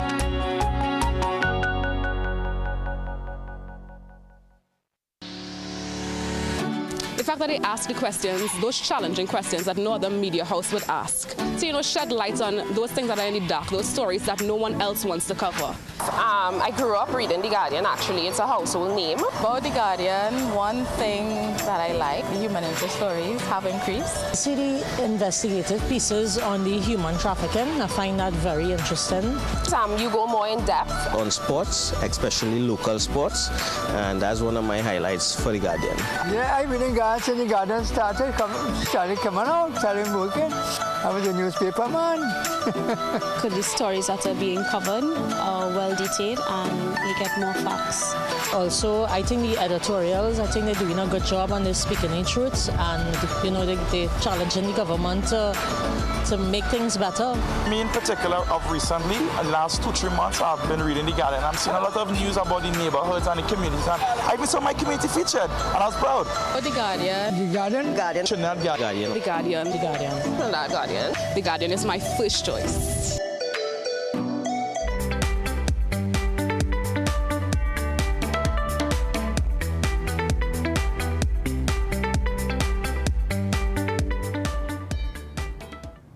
All right, welcome back. We're continuing the conversation on schools, and it's the first day of school. And we're joined now by Khaleem Ali. He's a human rights advocate, and he is going to talk to us about the armed presence in schools. Khaleem, welcome to the show. And before we start, give the audience just a brief. I know you have a very, for a young guy, you have a very wide background. Your resume is pretty bright already. So just give the public a little idea of who you are and what you've been working on. No problem. Thank you, Kijan, and good morning Trinidad and Tobago. So I'm an attorney at law by profession, but I've done a lot of human rights work with the United Nations and several UN mechanisms. As it relates to crime, I'm presently working with the United Nations Office on Drugs and Crime as part of its Generation Justice Initiative in preparation for planning the next Global Crime Congress for next year. So I'm a representative from the Caribbean, the sole representative from the Caribbean, and I also chair the Latin American and Caribbean group. And we've really been looking at crime in the region, getting feedback from young people about problems, solutions, and creating policy documents in collaboration with the UN to promote a more youth-inclusive approach to crime governance. So that's a little bit of insight into me and the work that I'm doing. We should be talking to you about the Venezuela situation then. but I'll keep you out of that hot water. Today we are talking the debate on police officers in schools. I don't know how much of the previous conversation you heard, you realize it's still in the air. We understand the need for it, but it's still making a lot of people uncomfortable. Let's look big picture. Are there any other countries, maybe CARICOM and then wider world, where this is used and used successfully? Kijan, I think my research has shown me that experts actually advise against taking this course of conduct and this course of action, because you really do want to avoid the criminalization of schools and the criminalization of students, especially in a country where stigmatization is such a big thing. So I personally don't think it's what would be a practical course of conduct or a suitable course of conduct.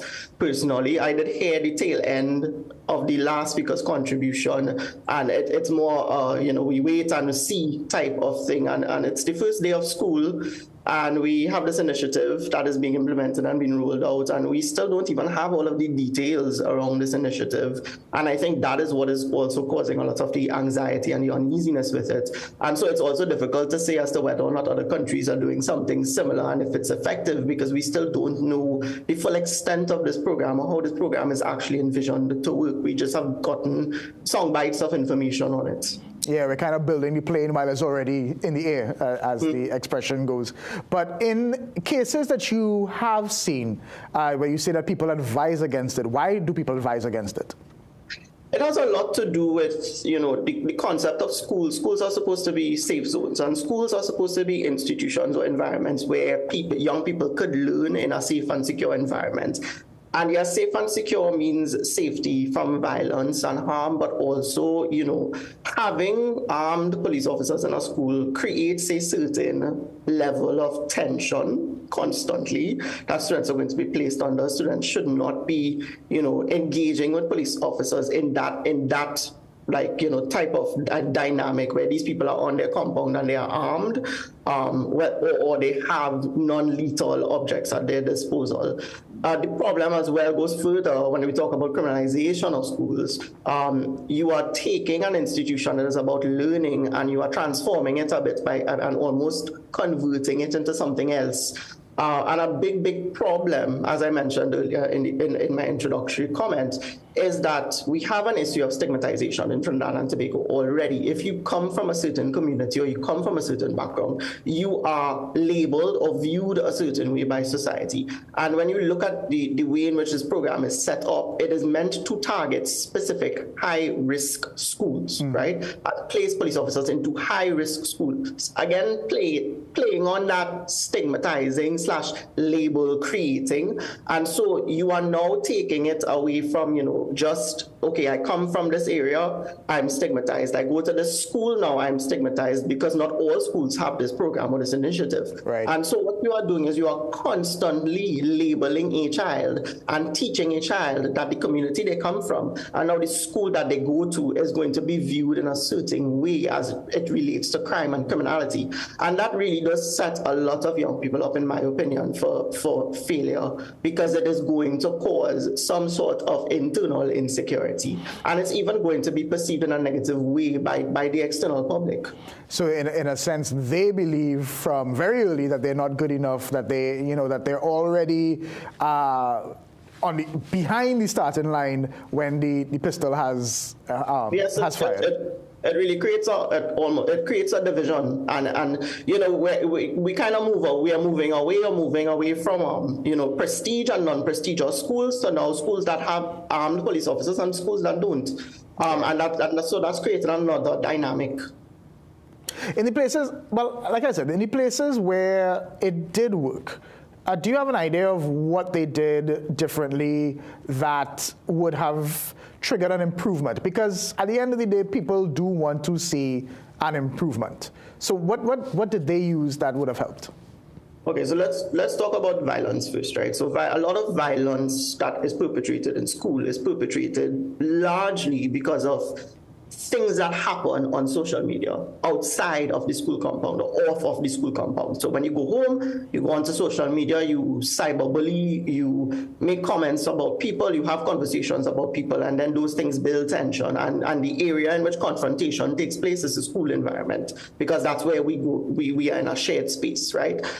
We are implementing a program or a project in a school to deal with violence, a large contributor of which is cybercrime. Yet we still have no cybercrime legislation in place to actually deal with and create specific penalties for and guide how cybercrime offenses are treated in Trinidad and Tobago. Other countries have taken that step because social media is no longer a novel thing. It's an everyday thing that we all use. The implications and the dangers of irresponsible social media usage are well known now, but Trinidad and Tobago is still playing catch up. We still have not taken any proactive legislative steps towards dealing with that issue. So you are allowing this type of environment to continue because the national legislation has not caught up to it. We don't have policy positions really on it either. No, so that's one thing. Another thing is in other jurisdictions, the focus is not on guns or putting armed police officers, but creating community relationships between officers, school administrators, parent teachers associations, and children, because police are supposed to be there to develop a system of trust and accountability in police officers so that children, parents, teachers, whoever they may be, feel safe in reporting crimes. Police could work in after school, create after school programs to work with children in all schools, not just in specific schools, to work with them and, you know, create a positive environment and some sort of positive, you know, community engagement. Now, I saw that the training that that the SRPs did also included ADR mechanisms, and I'm happy to see that that was a part of the training component and that there even was a training component. But we still have an issue where, Kijan, you're putting 2 police officers into a school, right? So even if they have ADR and greeting them. Yes. And greeting them at the front door. That to me, that's kind of weird to come to hello, good morning, officer. That's prison. Yeah, and that is the optics or the you know, the image that you are giving, as opposed to saying, okay, if we know violence is an issue in school, and violence is an issue in school because children do not know how to properly communicate and navigate their feelings, rather than putting people who are guidance officers, social workers, and properly resourcing schools with those persons, not having one guidance counselor for 500 plus children, but having enough or creating partnerships or, you know, avenues for partnership with the University of the West Indies Psychology Program and CAPS or any of the other associations that exist to work with schools and to work with administrators. I mean, I like the idea that you raised about social media, because one of the things that happened right after the pandemic, you saw that violence in schools, and everybody was like, but you now seeing this person for the first time. But then you realize they would have developed a relationship offline, and then when it came back to online, that's when it came to a head. And it makes me wonder, what is the solution for that? Are teachers sufficiently trained in, I guess, that sort of conflict resolution to know, are they supposed to be on social media as well, monitoring what's happening, so they might be able to see, I don't know, before they come to school, hey, I know X and Y quarreling on Facebook or TikTok or wherever, and maybe I have to mitigate that. Like, how do you navigate that social media space as an adult about to start school in a couple hours? I think your last speaker said it nicely when he was talking about the laptop initiative and how ahead children are of adults. And so it's very difficult for any adults, because children are always 3 steps ahead when it comes to technology, because they are digital natives as opposed to people who've been introduced to technology at a later stage in their life. Now, how do we deal with social media use and responsible social media use? That is where you would know about the overt curriculum and the covert curriculum. That is where the covert curriculum in schools need to step in. That is where teachers then perhaps, or schools need to perhaps have some sort of foundational training in ethical and responsible usage of social media. That goes beyond just teaching children, but also teaching their parents, because a big issue is that parents also do not understand social media and how their children are using social media.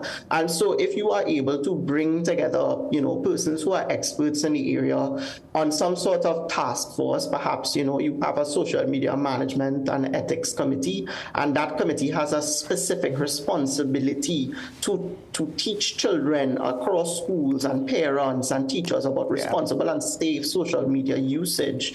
Then and that is a committee, you know, with you could have the same police that you want to have on it. You have, you know, social media experts. You have guidance counselors. And guidance counselors, especially. They need to be the one. I really.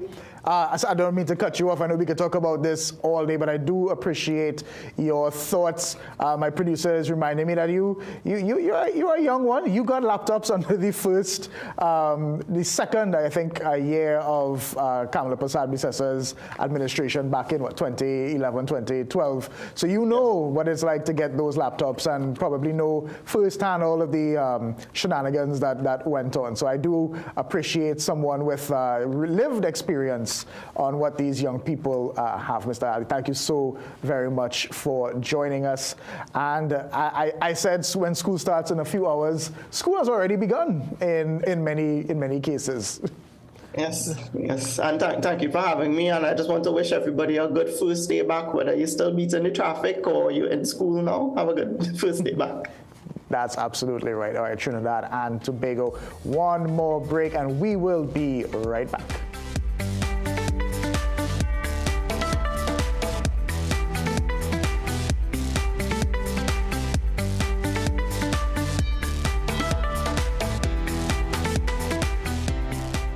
Magical Expressions Limited is the largest local importer and distributor of fresh cut stems, offering the widest range of beautiful flowers at the most affordable prices. Call us today at 701-6488, 701-6680, 728-6786, or visit our website to order.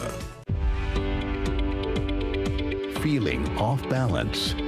Your body might be missing AMPK. It's your natural reset, regulating how your body stores fat and processes sugar. Berberine Plus activates AMPK, helping your cells use energy better, reduce fat, and keep sugar levels in check. Berberine Plus, now at Pennywise and leading pharmacies nationwide. Did you know that many girls still lack access to period products and miss up to a year of school? Together we can spread the word and change that reality. For every pack of Always you purchase, we donate a pad to girls in need.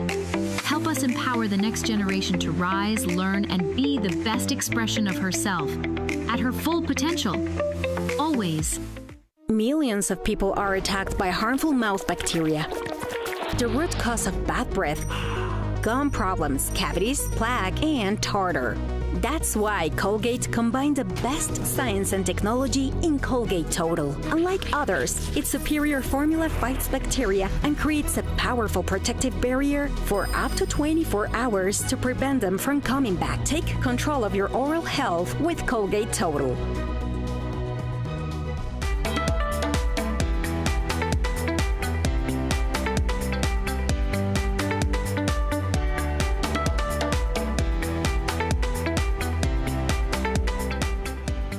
All right, as you know, I'm not the regular host of this show. Jason J.W. Williams, he not out Lyman, he not out Palancin. He is in Jamaica. He's following the men's national football team, and we are putting him to work. So he's brought us this story brought to you by Sunshine Snacks. This feature brought to you by Sunshine Snacks.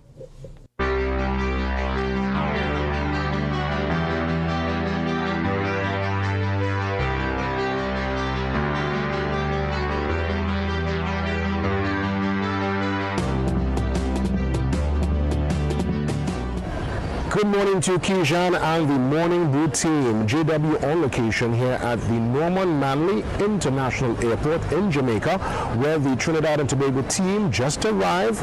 We're talking here the technical staff, the players, members of the TTFA, and a sprinkle of fans, supporters, making their trod to Jamaica to lift their voice and lend their support to our World Cup campaign. This, of course, being the business end of the campaign. One game down, 5 more to go, and this is a very crucial game. Let's get some perspective from Russell Latapi, assistant coach, as to the expectation and the mood in the camp as we prepare for Tuesday. Yeah, good to see you as well. It's always a pleasure to see you. The mindset coming here is a positive one. I thought the second half of the game against Curacao, we grew from the second half. We did really well. So looking forward to this 90 minutes against Jamaica. As we know, it's always a big rivalry. There is a lot at stake. So we're up for it and we're looking forward to it. Finally, Russell, your words to the Trinidad and Tobago faithful as we embark on this most crucial business end of the campaign. Yeah, firstly, I would like to say to them, well, thank you for the support. We had amazing support, and we look forward to continued support. Keep the faith up. We are very positive going into this game, and we need the energy from everybody at home. So let's go TNT. So as mentioned, Kijan, a sprinkle of fans, and who did I see on the plane? Anthony Smart, no stranger to the public stage, the public platform, a man who has served in many capacities within the public and private sector, avid soccer and sport fan. Let's hear from Anthony Smart as to why he's here to support the men's national team. Well, I'm here to see the World Cup game, national game, Trinidad and Tobago versus Jamaica. Here to support Trinidad and Tobago. So there you have it, Kijan and the Morning Brew team, some behind-the-scenes content and exclusive conversations with all those who are here for this very crucial game on Tuesday. We head to the National Stadium in Kingston, Jamaica. It's called The Office. And our national team, the Trinidad and Tobago men's senior team, are definitely down to treat and handle the business at the office. And I'll be here to bring you all the coverage. JW signing off from Kingston, Jamaica. This feature brought to you by Sunshine Snacks. All right, good stuff there from Jason J.W. Williams in Jamaica as we kick off that the next stage of our World Cup qualifying campaign. We really, like again, the support that we had in the Hazley Crawford Stadium on Friday was out of this world.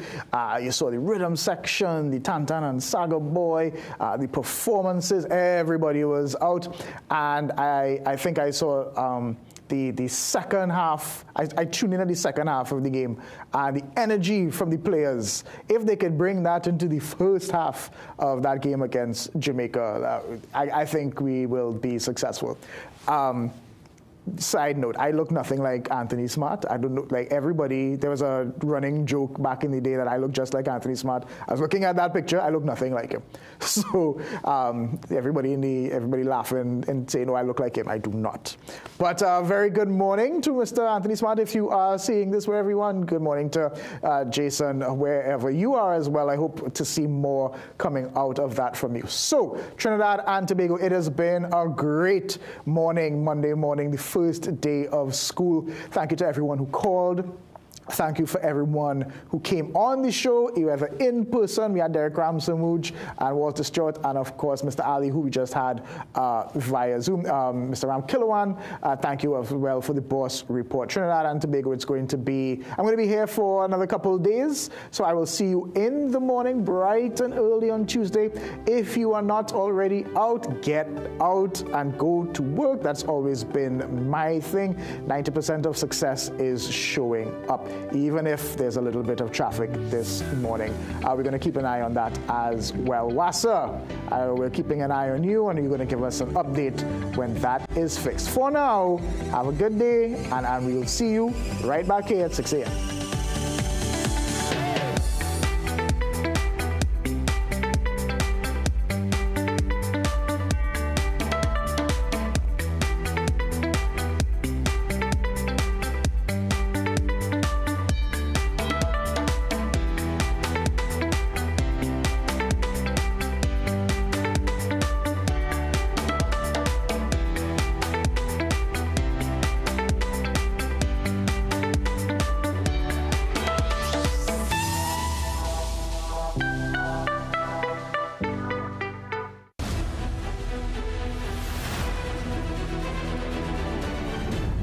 Morning Brew is brought to you by Omega XL.